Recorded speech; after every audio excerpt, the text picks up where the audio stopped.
So, if you have ever tried to quit smoking, you have probably told yourself that you are a very determined person, you have a great willpower, and you can do anything anytime you want to, which is exactly why your toilet still looks like a gas station's bathroom, and this is how it looks down there, denser and messier than the hair on your head. Don't you think you need a nuts and bolts shampoo more than a head and shoulder, huh? But if you take a second to think about how many times a day you actually need a cigarette, you'll realize that about every hour you want to kiss the filter, and every second hour it starts flirting with you back, like a professional slut turned on, wanting to kiss you on the lips and make you sucker all the way down to a point of release. At this point, you know it's kind of mutual addiction. And by the way, by release, I meant release dopamine. I know what you were thinking, you badass. And if you take another second to think about how often you really crave nicotine, you'll realize that almost 90% of the time, you don't really crave it. You just love to blow smoke. And honestly, most of the time it's a drama rather than an addiction. The slow, dramatic puff, pretending to be an Olympic level smoker who knows the art of smoking when there's really nothing to know about, then making a struggling face while inhaling, like it really hurts going down the throat, when it's literally just a smoke, then a relaxed expression followed by closing your eyes and holding it inside for a moment, like you really know how long will it take to kick in, when in fact, you could never hold your breath longer than 3 seconds in yoga. Yeah, I know, finally blowing out and thinking you look like Thomas Shelby, when this is what you really look like. Even worse. The fun part is, deep down, everyone is trying to quit, but no one admits it. Kinda like hiding snacks on a diet, and this is probably because they're just as determined as you, and just as unsuccessful. According to a survey, approximately 67% of adults who smoke expressed a desire to quit last year, and out of them, 53% attempted to quit. However, only about 8% actually made it. Wanna know why? Well, probably because that significant number of people did not have the luck or chance to watch my video. I know that sounds like a bit of a flex, but I'm just being honest. Before we get to the solution, let's have a quick look at how that more than 60%, including you, are trying to quit. You just reach out for cigarettes without even thinking. And here's what your day actually looks like. The first cigarette you need is when you can barely open your eyes in the morning. And even though you know your mouth is already stinking, you're like, let's kill that funk with scented tobacco. But then you brush your teeth, realizing this is the real scent. Then one after the shower because you feel fresh now, which you surely do. Because when was the last time you took a shower, huh? One after getting ready because you look good in the mirror. Then one before and after breakfast to boost metabolism because you are a real doctor. Then one when you step outside in the fresh air because it's just too healthy. Then one at the bus stop waiting for the bus because that's the time it will take to show up. One smoke, which you have calculated 100 times. Then one when you get off the bus because it was a long journey and you're tired now. One before starting work, kinda like preparing yourself for the long hectic day ahead, even though your job is just to sit and smoke.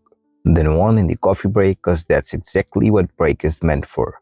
One before and after lunch, again according to your doctrine.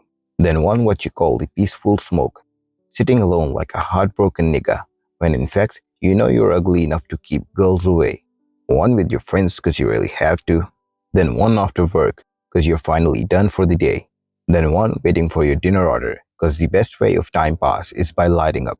And you're also trying to cut down on screen time because you think eyes are more important than lungs.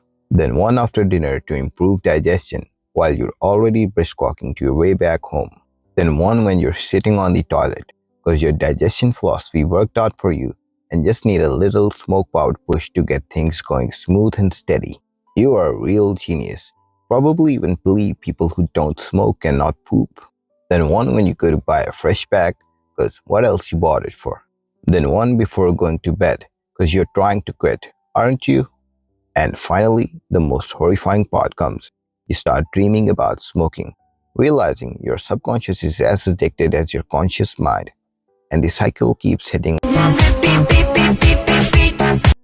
Now, let me walk you through the science behind smoking addiction. So, this all starts with a shady little dude you've probably met, nicotine. This guy hides out in tobacco, and the moment you puff him in, he runs to your brain and starts dropping off party favors, which are dopamine and other feel-good chemicals, straight into your brain's VIP lounge. Now your greedy brain starts adding more and more sofas to that lounge, expecting even more gifts next time. But the moment you stop puffing him in, that's when your brain tells you to cry in the shower, or you get pissed off over small things, or just keep yelling all the time. It's like a bad relationship. You break up, you get back together. You break up again, and every time you promise, this is the last time. But then stress hits, and suddenly you're in the arms of your old friend, nicotine. So one day, I finally decided to quit smoking. But what I quickly realized is that most of the advice out there on YouTube isn't really that helpful. It's always a bit too extreme, a bit too restrictive, and very hard to follow.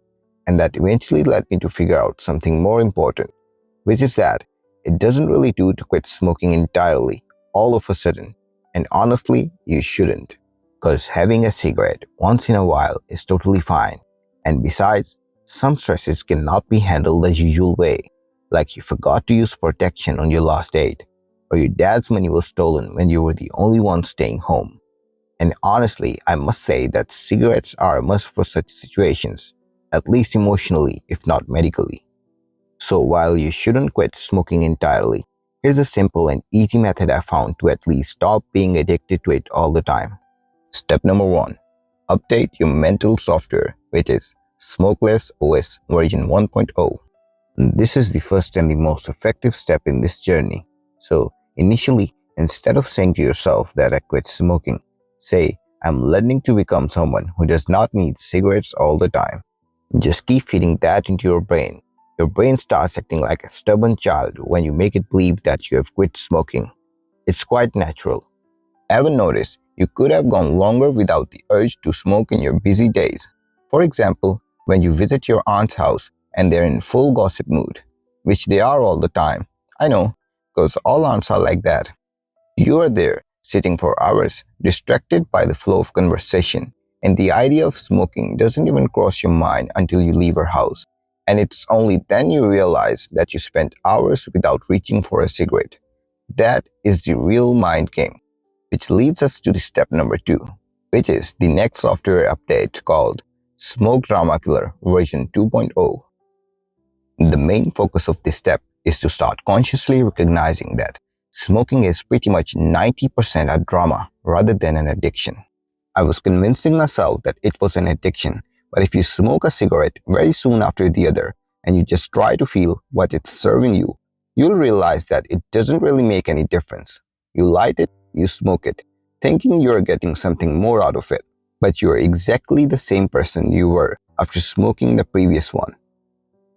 So realize next time you pull out a cigarette from the pack, that specific cigarette won't realistically change anything about you if you're gonna smoke it soon after the other. And that is the trick to actually stop back-to-back smoking, which is just to look at a cigarette straight in its eyes or hold it between your fingers or even your lips and just have no desire to smoke it. Let your brain have the drama without the damage. And to further assist with it comes the third step, which is one lesson at a time. This step focuses on tapering off gradually. So instead of giving up cold turkey, which means stopping suddenly and immediately, gradually give your brain less and less nicotine over a period of time. Quitting cold turkey is like experiencing a sudden death of a loved one. Imagine receiving a phone call from the hospital informing you that someone close to you has just died unexpectedly. What would your reaction be? You'd go into shock. Your brain would struggle to process the news. And all you would wish for is to bring them back, right? That's exactly what happens to your body when you suddenly stop nicotine. Your system goes into panic mode, confused and desperate, screaming. Now, compare that to quitting gradually. That's like finding out a loved one has been diagnosed with a serious illness, like cancer. At first, you're shocked, but you're still hopeful for recovery. After a few weeks, the doctor tells you the chances of survival are 50-50. Now, that's another emotional blow, yet you're still clinging to hope, but a part of you begins to accept the possibility of loss.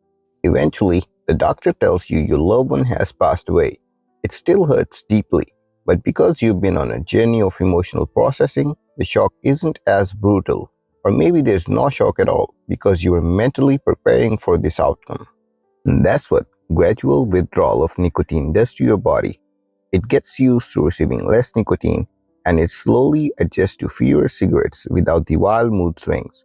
It's like easing your body into a new normal, so called, one less sin at a time. And in order to follow step number 3, here is step number 4, which is defense mechanism, time lock case version 4.0. I don't personally find it quite useful to set a goal for a specific number of cigarettes on your mobile calendar or just sit down and write time on each cigarette like a maniac. It's pretty much time taking and boring to do. So instead, the best thing I found on the internet is a time lock case for cigarettes. Just search it up. It's quite cheap and easy to use. What it does, it allows you to set a time for your next cigarette. You get to choose how long and you just set the timer accordingly. Now, it won't let you open the case until it's set time, and all you can do is just take it out of your pocket and just play with the buttons or the little display on it, or just wishfully stare at it. I highly recommend not to keep more cigarettes than you plan to smoke a day. Moreover, to make it less stimulating and distracting, paste a picture of a body part affected by cancer caused by smoking. I recommend you find one that looks the most disgusting to you. The lips cancer or foot cancer pictures were the ugliest ones I've come across. It makes it less appealing and besides, also warns you of the risk. You can choose the one you like the best or the worst best, you know. You can simply download it from the internet and have it printed in a short size to be pasted easily on the case like this. To make it a little more effective, publicly announce it and ask people around you or even your friends to roast you without any mercy if you ever dare to cheat. I repeat, mercilessly, and if their insult is good enough, you probably wouldn't want to open it. And if you still ever find yourself shamefully cheating the lock case and enjoying a cigarette before time, I'm sorry to say you're definitely the one who needs to be burnt here and hereafter. And in order to make it less harmful or damaging, here comes step number 5, zero damage smoke, which is Smoke Snack version 5.0. This step is to look cool without frying your lungs, and in order to do this, I found a better alternative to all those nicotine replacement stuff out there, which is Dragon Breath Balls or Liquid Nitrogen Puff. You probably have heard of it, so all you've got to do is pick one cereal of a color you like and pop it in your mouth. Remember, don't inhale, just chew.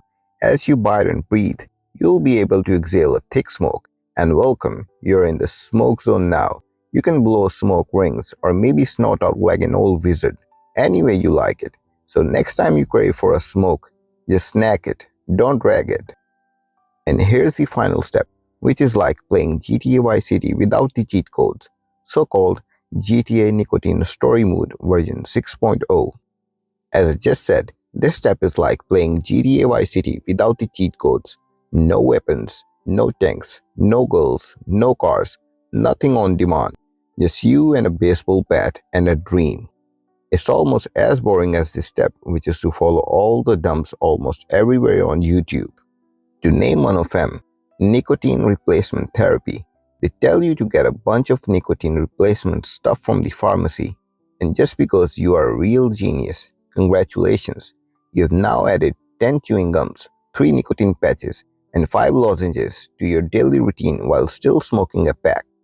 And I'm sure you knew this beforehand that this shitty stuff won't satisfy the urge for a smoke, didn't you? Apart from this, they also tell you to hit the gym, go for a walk, remove ashtrays, do some meditation, get enough sleep, change routines, and all that boring stuff if you want to follow along. But I don't personally find them quite useful. I mean, one should focus merely on cigarettes rather than changing habits. For all you're trying to do is get rid of cigarettes, so just focus on cigarettes. I hope that sounds rational. At least it does for me. And to be honest, one thing I do like in this conventional method is to keep a track of your progress. That's the only one that makes more sense to me. Here's a table showing different types of smokers according to the number of cigarettes they smoke a day, just for you to have a look and figure out in which category you fall.